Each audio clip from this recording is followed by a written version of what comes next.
he said, this stood in Mrs. Lathrop's post office. The boxes were on top, and there were some, and so she just put the mail in there, and it was in the grocery store, in her grocery store. And that's how that worked. And the first mail bag of the point was on the side of that. And so, but up above that, and this is the way it was always in the museum, everything was there for some reason. The table I had in front of me was this great big one. And on the front part of it, it said, this table is from the old Russell sawmill. And that's what it was. It was a table from the sawmill.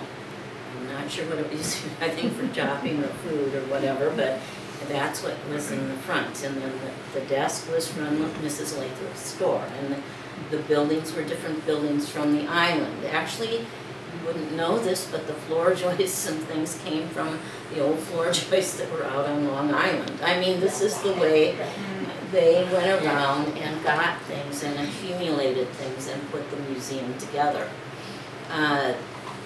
They brought the buildings together. They had a carriage shed on it originally, and the carriage shed housed carriages mostly from the livery stable in Bayfield, and the carriage shed had the most interesting thing for people was the hearse, which was on runners, and then right behind it were the wheels that they could put on in the summer when they had to use it.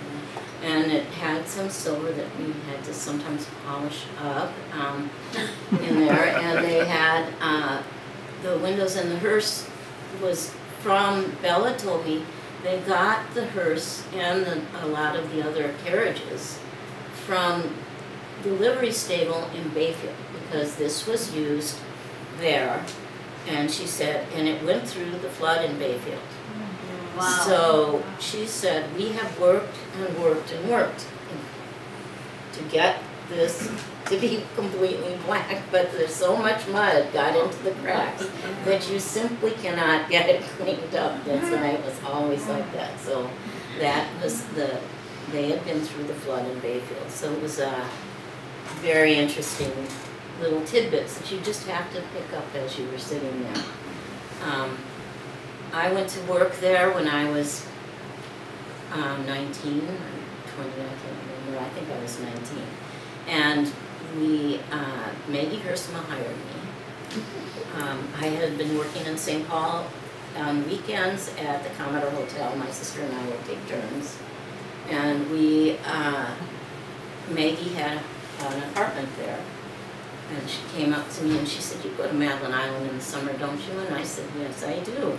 And she said, could you use a job next summer? And I said, well, that would be nice. And she said, I'm taking over the museum and the state, I'm going to be the curator for the museum, and the state is going to be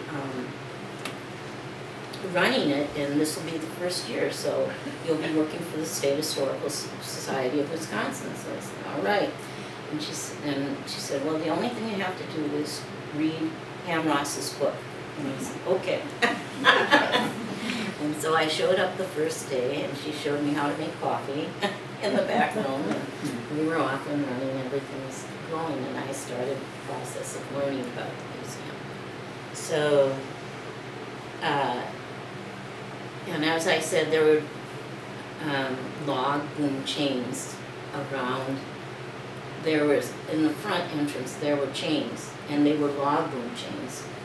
Or they were also, well, some of them were logging chains, and some of them were used out on, there was a really big one that was from the log booms. And they had those there, and it sort of chained people to come through to talk to us at the front. And Leo and Bella had a system worked out, because they built this museum and opened it in 1958. And then they gave it to the State Historical Society as a complete museum in 1968. But it was after the season in 1968, so the first summer that the state opened it and that I worked there was 1969. So that was, so everything, they had the system of when people came in, you made a little tally mark. do that, and you would, you know, and one adult child, one freebie, and those were the categories, and that went on, and the money was, as I said, inside there, and it was in a fishing tackle box. Be careful of your head and give them the money back, and it was like, I think 50 cents for an adult, 25 cents for a child. And Leo told me that they let priests and ministers in. He said, although I had an archbishop here, and when I told him that he was free and they'd seen the museum, he came by and he said, you can charge those priests, they can pay.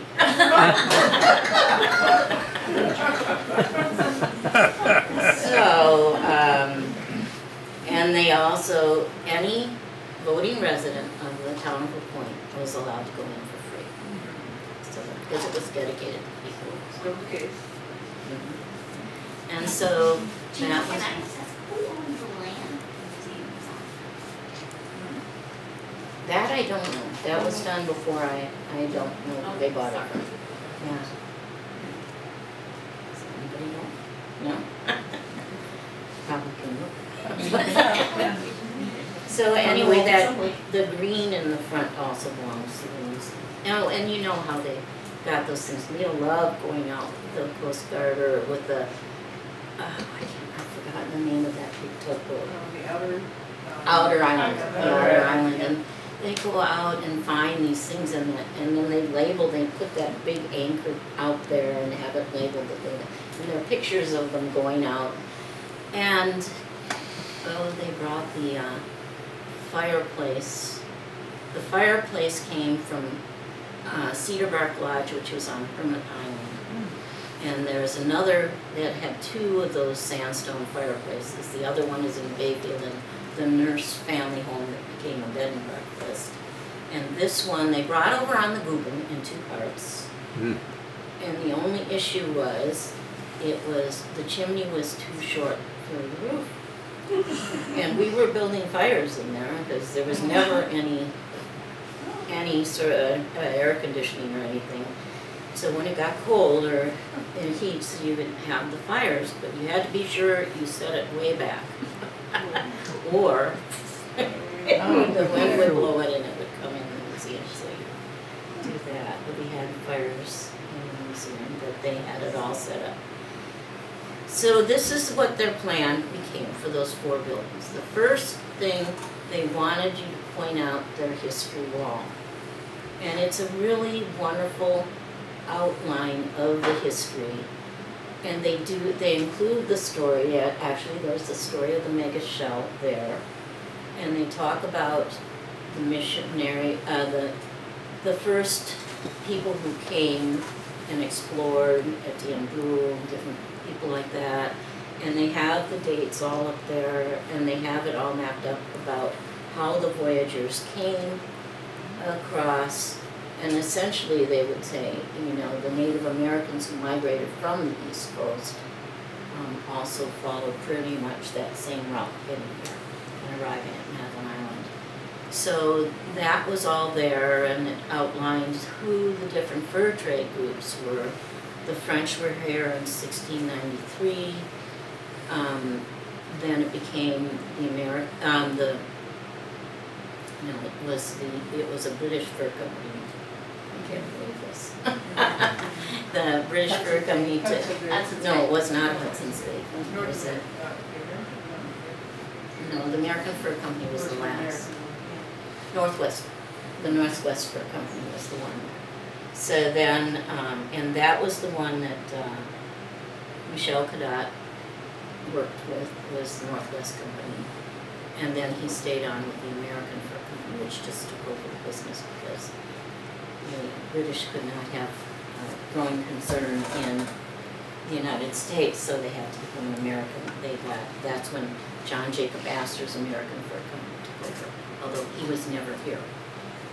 So the Titanic but not here. So This would have been a better choice. So they have all of this information going way back listed on that wall, and if we take the time to read it. We wind up giving a little encapsulated version because people couldn't just stand there and read because everybody had to come in through that door. But then we started explaining about the building. So the first room was the American Fur Company, and Bella and Leo had planned it out. But in that room, they would have things from the fur trade and the Native Americans, and that's what we had in an exhibit. And they had basically the archaeological information that they had from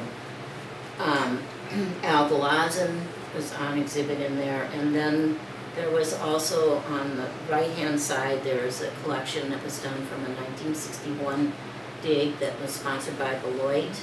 No, it was Hamlin University. Leland Cooper did that. So that's right there too. And then we have the beautiful beadwork that they acquired and the different pieces all around. Everything has to do with the fur trade and the Native Americans in that room.